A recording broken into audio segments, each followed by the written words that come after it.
Ya está con nosotros la doctora Indiana Torres, Viernes de Indiana. ¿Cómo estás? Pues aquí con lluvia. Nadando, pero muy aquí bien, presentes, ¿no? Muy bien. Gracias. Para hablar de un tema que, bueno, es extensísimo, pero vamos a tratar de ir a lo más puntual, que son las redes sociales y los profesionales de la salud. Oye, hay de todo como en botica, ¿no? Sí, hay de todo como en botica. Yo también me he encontrado con cada cosa, pero también cosas muy buenas. Muy buenas, muy buenas. Entonces, así como para que empecemos en contexto, la situación es que, bueno, desde el año 96 en que nacieron las redes sociales, estas han ido teniendo tal crecimiento que de los 8.000 millones de seres humanos, el cálculo es que el 53% tiene acceso y utiliza las redes sociales. Entonces, sabemos que son muchas y en México lo que se ha venido estudiando es, bueno, cuál es el uso que se da. Entonces, destacan WhatsApp, Instagram y YouTube, ¿no? Entonces, en pantalla vemos el estudio que se realizó a finales del año 23, pero aquí lo que es importante es que de todos los usuarios, el mundo médico tiene división, digamos, en lo que serían las redes sociales de ocio o las redes sociales profesionales. Claro. Entonces, LinkedIn fue la primera que apareció y la que más se había utilizado. Aquí lo que vemos es que en los profesionales de la salud, la utilización, aunque aquí vemos que es solo el 21%, esto es de la población en general, pero para el mundo médico es la que más se utiliza.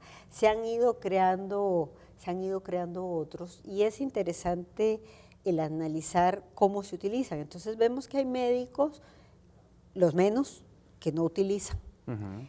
Otros que están utilizando con fines de consulta. Claro. Y una tercera categoría que sería para lo que se conoce como branding, el darse a conocer, usar todos los elementos de la mercadotecnia para darse a conocer. ¿Cuál es el problema? Que el límite entre lo personal y lo profesional para el uso de las redes sociales es lo que tiene que quedar perfectamente claro. Nosotros no podemos de ninguna manera soslayar ni la ética ni el profesionalismo al momento de la utilización de las redes sociales. Y lo que vemos es que han habido problemas tales como una doctora, omito el nombre, que fue sacada del Instituto Mexicano de Seguro Social en el año 2012, o sea, ya tenemos 12 años de esto, fue sacada por la utilización de fotos de pacientes en sus redes sociales. Oye, a ver, ¿sí? Eso yo lo quiero, te lo quiero preguntar como una profesional y además con un profundo sentido de la ética, que luego hay médicos que, bueno, pues finalmente hacen operaciones muy fuertes, ¿no? Pero en donde precisamente esas operaciones las hacen públicas. Sí. ¿no? Eso es una barbaridad. Eso es una barbaridad. Eso es una barbaridad, pero aquí la situación es que no contamos todavía con los elementos legales, porque éticos sí, o sea, el saber cómo implementar eso, por supuesto que tendría que darse, pero esa utilización de la toma de fotos no autorizadas por los pacientes, el publicarlas en las redes sociales. Si yo fuera médico ni siquiera le preguntaría. O sea, entiendo que eso podría ser ofensivo, podría ser... Y la argumentación dada es que si yo te tomo una foto de la cirugía que te estoy haciendo, pero que no aparece la cara, entonces hay anonimato, y eso no es así. No es cierto. Eso no es así. Entonces, hay una cuestión muy interesante, porque producto precisamente de esto, surgió una red social que se llama, bueno, Figure One, se llama en inglés Figure 1, es lo que correspondería al Instagram de los médicos. Ah, mira. ¿no? En donde solicitan, bueno, todos tus datos profesionales, porque al momento en que transgredas, ellos van sobre ti, ¿no?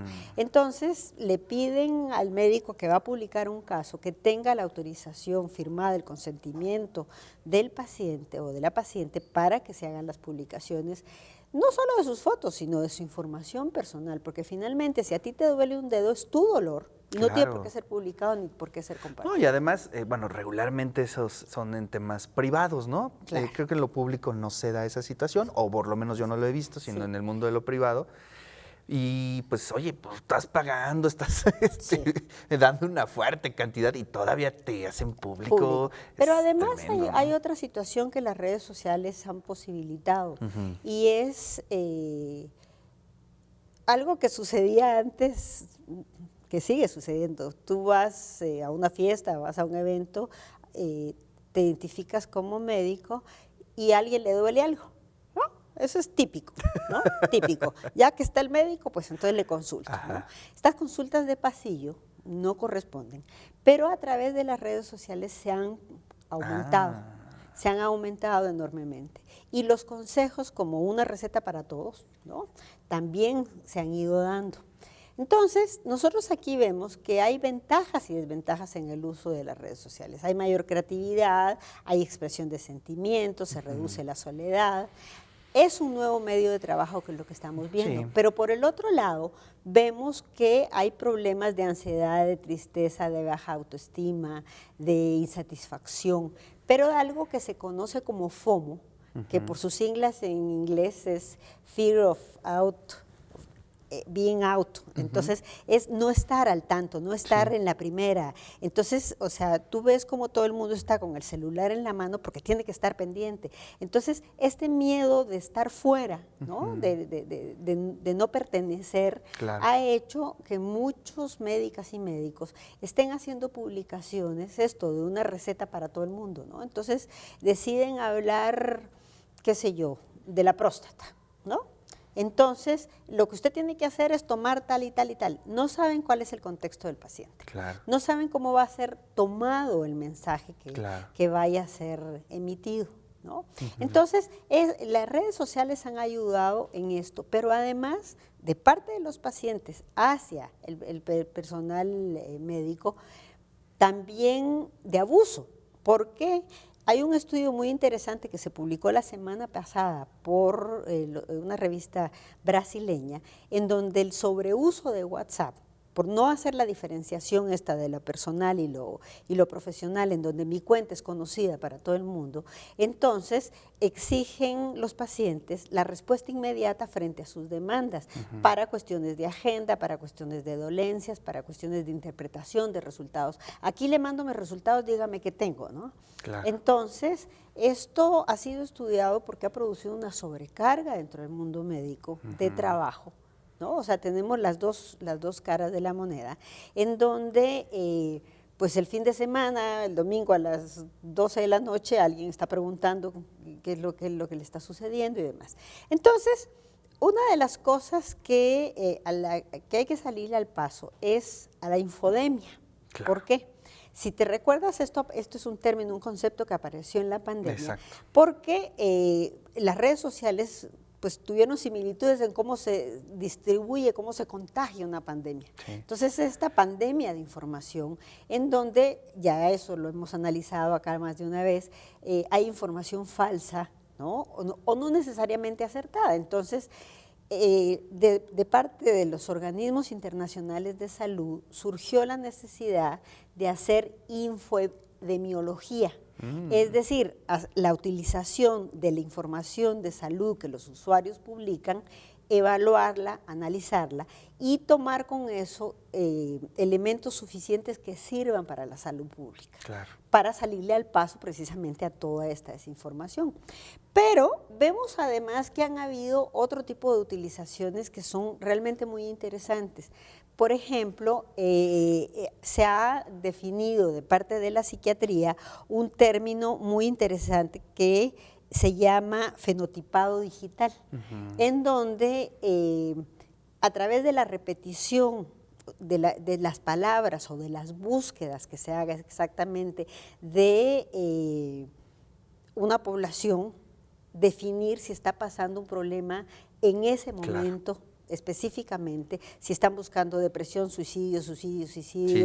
o medicamentos específicos para buscar y qué sé yo. Entonces, esta infodemología, demiología, ha ido sirviendo para analizar todo eso. Claro. Pero vemos que... Síntomas, ¿no? Síntomas, ¿sí? Vemos que, bueno, la información que tú metas digital en la mercadotecnia se ocupa de tal forma que Claro. buscaste un hotel y te salen 20 ofertas de hoteles. Y no te sueltan. Y no te sueltan. Entonces, un poco siguiendo esa idea es ver, bueno, qué es lo que la población está teniendo de problemas para que sobre eso tengamos que actuar efectivamente. Claro. Y se han creado una serie de páginas con información suficiente. Entonces, Medscape, por ejemplo, es una página en donde hay información médica y demás que todo el mundo puede acceder.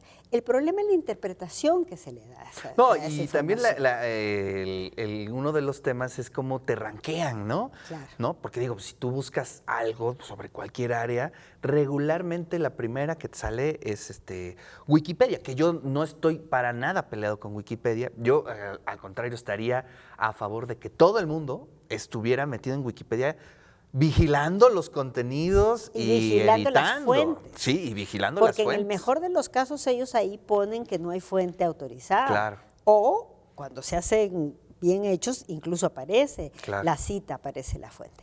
Pero de parte de los médicos, esta es otra situación, la situación de las fuentes y de los conflictos de intereses. Médicos que están recetando y que tienen contacto con la industria farmacéutica. En términos comunes, si tú participas en una conferencia, por ejemplo, tienes que decir cuál es tu conflicto de intereses, cómo participas con una determinada industria farmacéutica.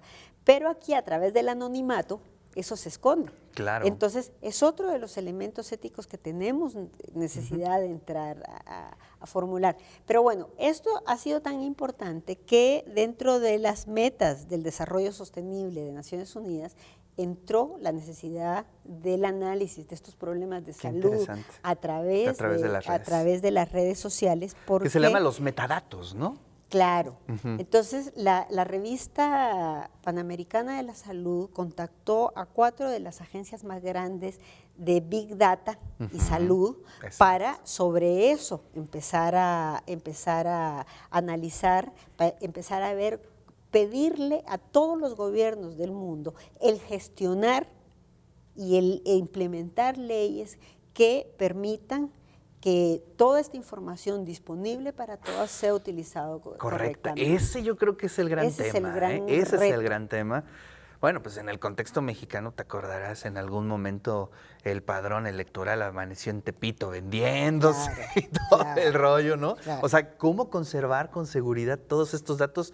Que es oro puro, ¿eh? Sí. Oro puro. Sí, y que pueden perfectamente ser utilizados. Entonces, aquí nosotros, por ejemplo, vemos cómo los comités de ética tienen que empezar a tomar medidas en relación a eso. La utilización que están haciendo los residentes, los estudiantes, las y los médicos, todo el personal de salud, de la información que está teniendo ahí. Claro. Necesitamos, por ejemplo, en las universidades, de incluir dentro del pensum de las carreras, en este caso de las carreras de la salud, de medicina específicamente, la utilización de los medios sociales de información y de la búsqueda de información. Claro. Porque, bueno, ya hablamos alguna vez de lo que está pasando con la inteligencia artificial, que es muy útil, pero tiene que ser utilizada.